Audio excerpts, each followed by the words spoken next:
But I've got a question for you. There are two iconic moments from these clubs. You've got Man United winning the treble, and you've also got Man City winning the league title for the first time in, was it 40 years? Is that right, I believe? What a QPR game. Against QPR game, the Aguero moment. Which one do you think is more iconic? Which is more impressive? Connor, I'm going to start with you. It's Solskjaer's moment, and that doesn't come from a place of bias. I think it's just so much more impressive. First of all, it was the first English treble ever, and really the only ever meaningful English treble, like before football was ruined. But the Ole moment, think about it, 91st minute, 1-0 down to the best side, one of the best sides in Europe, best side in Germany, obviously, at the time. And compare that to scoring a last-minute goal against 10-man QPR. I know everything, what it meant and everything, but Bayern Munich was still going for it. Once Dzeko equalised, QPR took kickoff and blasted it straight out of play, gave Man City the ball straight back. I'm not saying they did that on purpose, obviously, but the calibre of opposition compared to Man City, okay, yeah, they won their first league title, but that league title was coming anyway. Like, it wasn't that iconic because... They should have won that game comfortably anyway. They should have destroyed QPR that day. They shit themselves. It was a given. The only reason they won that, they should have given Joey Barton a fucking winner's medal as well. He's the only reason they won that, because he was a clown and got sent off. Probably heard like Anna Luque was like... Yeah, but honestly, the Ole moment to confirm the treble, the first ever treble, with the last kick of the game, just after you equalise with the last kick of the game. That moment is Paddy Kenny surpasses. as well, There's blood on Paddy Kenny's hands. Joey Barton, like... There's blood on all those QPRs. Oh no, for losing his man. Like there's blood on all their hands. No, there's blood on this one Bayern Munich player's hands, and I refuse to even remember his name. This clearance for Sheringham's equaliser. The clearance is horrific, and I get it. It's like the 90th minute. It's a tiring game. Just get a good connection on it, man. If he got, that's crazy to think though. If he got his foot through that ball, nobody would never happen. Trouble wouldn't happen. Ferguson's remarkable. It's a bad clear. It's a terrible clearance and a John Terry slip away from never winning a Champions League. Yeah. But obviously, this isn't taken away from Fergie's incredible achievements, by the way. Because you can say that about like so many. You can say that about everyone. That Ole moment, exclude international football, in club football, is probably the most iconic moment ever in club football. You got to think as well. Beats it. Pep was good refereeing away from never winning a Champions League, which is also true. Yeah, not even good refereeing, competent. Yeah. Just people doing their fucking job. Yeah. Although against Chelsea, Barca did get screwed in the first leg as well. People always forget that. Not by the same level. Not the same level, but the game would have been over probably. That Man United side was synonymous with late goals anyway. There's so many different... You hear Fergie interviews nowadays when how he goes about deciding what subs to make. And he essentially says, I leave the players on that actually score me goals on the pitch. There's no analytics about it, no tactical setup. He's not trying to move players around the pitch or get people in certain pockets. It's Gary Pallister and Steve Bruce actually get 5-6 goals a season, so I'm not going to take them off. Gary Neville never Bruce scored. Have a season where he's got like double digits. 20. Yeah. He did take penalties, but he scored a lot. You know, quite an interesting thing about the City QPR game we were just on about. I saw a clip from the QPR vantage point, and I actually blame QPR fans for Aguero scoring that goal as well, because I think it was Bolton were playing Stoke and Bolton drew, so Bolton went down and QPR stayed up. So before the game had actually finished, QPR fans knew they were staying up, and they let out a cheer while the score was 2-2 in their game. They cheered, and who was it? Who was the centre back? What was his name? You know, Hill. What was his first name? Clint Hill. He said in like a podcast years later, he could hear the fans cheering, and he genuinely attributes that to them just switching off for a second, and Aguero going through, because in that moment they're like, oh shit, we're safe, and the few of them like looked around and shit, and the next thing you know, Aguero was through and they'd scored. So they knew that they'd actually stayed up by the time Aguero scored. So I blame the QPR fans for jumping the gun and celebrating that tiny bit too early. If they just kept their mouth shut for 30 more seconds, because even in that clip, they celebrate when Aguero scores as well, because they don't want United to win the league. They did have Jibril Cisse, who was basically... Was this knee sliding with Samir Nasri after the game? That shit is nowhere near... The Bayern players were crying on the pitch, whilst Jibril Cisse was actually jumping on Nadri's back. But on the flip side, United thought they'd won the title. They were away at Sunderland, was it? Yeah. They were like, fans are going mental, and then... There's that thing of they start not crying, but there's that. I was crying. What do you mean we weren't crying? Yeah, but on the pitch, but Fergie's like, what? What's happened? Yeah. And then you got Rooney like, what? And they're all basically like Phil Jones, I think it was. So they weren't crying. They weren't, like that. But obviously QPR had stayed up. They didn't really care about the result of that game. Exactly. That doesn't really matter. But it's what City did to United in taking that title away, and in that moment, I think that was huge. But then the GOAT manager saw that we lost on goal difference got in Van Persie and pissed the league the next season, then dipped. He did. That's a gangster. And then City won the league after that. And then he weren't there anymore. And then you've done nothing since. He wasn't there anymore. Yeah. That ain't on the Yeah. Treble moment or Aguero? Treble moment. I would go with the treble moment, but I do think like it's closer than these we've probably made out. It's not actually that good. Okay, boys, we've not got a lot of time left. Prem. So let's do the 11. Premier We've got loads League of time. 11. We're doing it like one each, 11 players. Yeah, each. we'll go. Yeah. No, we'll just go position by position and.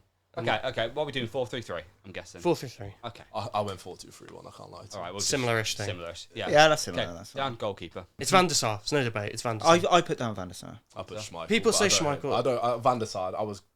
Okay. I'm not that much. Nah, if you actually there Schmeichel's is- so overrated. No. No, It it's is. not. No, it's a lie. You Yes. got such a What? big problem with the evolution of football. Like, No. why?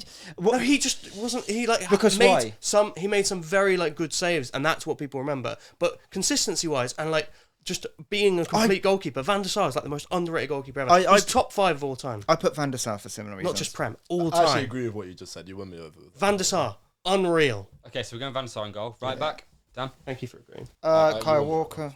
Go Walker. Kyle Walker. Yeah, seems pretty It's simple, not doesn't really a it? debate. I think he's best right back Prem history. That's what I've got to say. Yeah, It'll be yeah. hypocritical for me to try and squeeze in G Nev as much as I love him. Yeah. Yeah. Okay, centre backs. We'll go both your centre backs. Both my I'll get the old team. Yeah, man. I put Rio and Vidic mainly because of the partnership as opposed to because if I went on individuals, it would probably be Rio plus.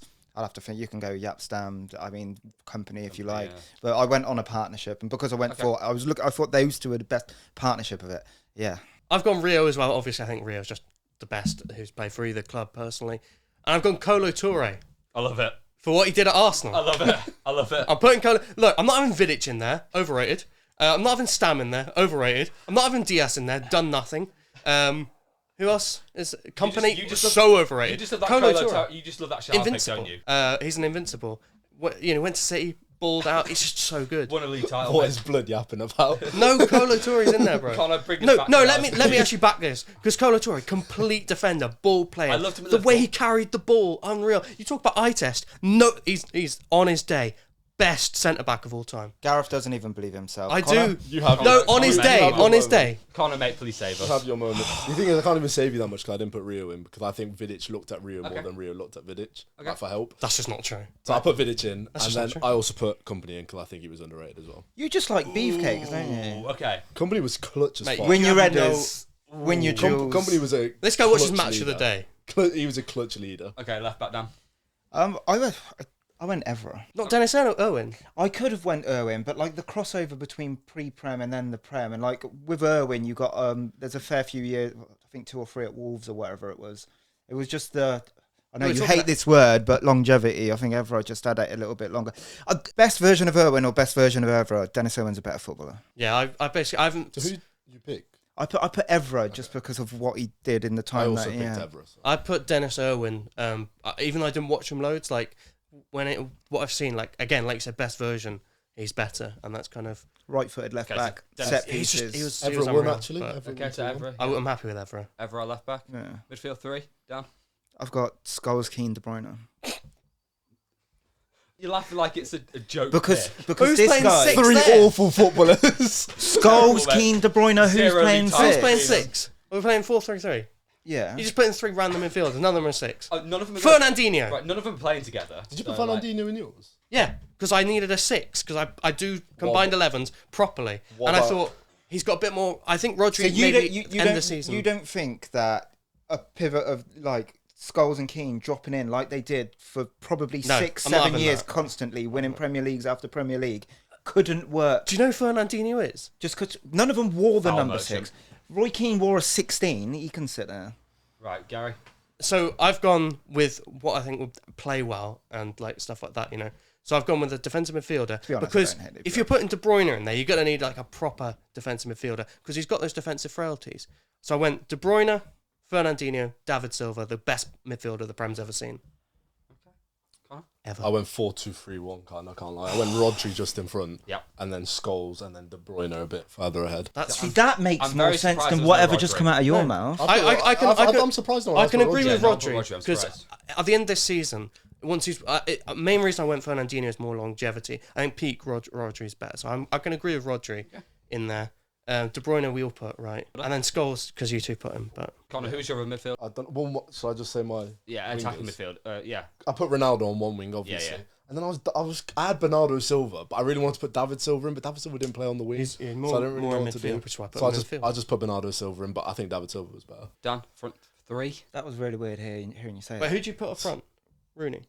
Yeah. Right. But I went Ronaldo, Rooney, and then I stopped on the right wing. I thought, should I just shoehorn in Aguero just for the sake of having it? I was tempted just to say Tevez just so I could get those three back together for a year, just because I wanted those three back together. I wanted Bernardo Silva and I wanted David Silva in, but I went with Bernardo Silva as well because he does actually play there. I've literally got the same front three. Yeah. So and same thought process as well. We didn't talk about this. Can I win you over? David Silva in, but he didn't fit. Can I win you over? That's what I mean. Can I win you over? Right. I've got Ronaldo and Rooney as well. I think that's right. My ears are open. I'm listening. Why haven't we mentioned Raheem Sterling yet? When you put output, all-round game... What the fuck? I'd say, like... Over Bernardo Silva, Raheem Sterling. Yeah. I don't hate it. Yeah, no, I don't hate it. Again, longevity. But Bernardo's played a lot of his time in midfield as opposed to on the wing. Obviously, he's played some. I think, Bernardo's a better player. I think that stinks more than you realise right now. Can we not talk about Beckham in that role? I know. I was surprised there's no Beckham. That's the thing. It's only because in 4-3-3 his position doesn't exist. That's what. why. What world is Raheem Sterling? It's the same as Giggs, but you don't even think about it. It's got a better legacy in Prem. He's not a better footballer than Bernardo Silva. Okay, let's not Mate, do that. He is. Okay, we've only got a minute left. You said your front three, right? Yeah. So it was Ronaldo, Silva or Raheem? Bernardo Silva's just better. Fuck, man. The whole idea of this is to get the best 11. So you're just overruling me, even though I'm right. Do you know what? We didn't even mention Torre. We are frauds. Right. By the way, manager Sir Alex. That's a team. Fine. Manager's Pep, but 2-1. Well, agree with me. No. Pep. You put Torre centre back, and you asked me to agree with you. You may as well put Mangala in. You lost me at centre back. let me just rattle off the team. So our Manchester derby combined 11 for the Prem era is Van der Sar in goal, Walker at right back, Rio and Vidic, Evra at left back, Rodri in defensive midfield, De Bruyne, Scholes, Bernardo Silva on the right wing, CR7 on the left wing, and Wayne Rooney up top. And who manages the team, Gareth? Pep Guardiola, obviously. No, he doesn't. Fool. No, he doesn't. That's where we'll end the podcast today. Thank you all for watching. And number one sub, Colo Torre. Okay, fair enough. Thank you all for watching. Thank you all for listening. Dan, Connor, Gareth, thanks for joining me. Cheers, Bye-bye. boy. Thanks.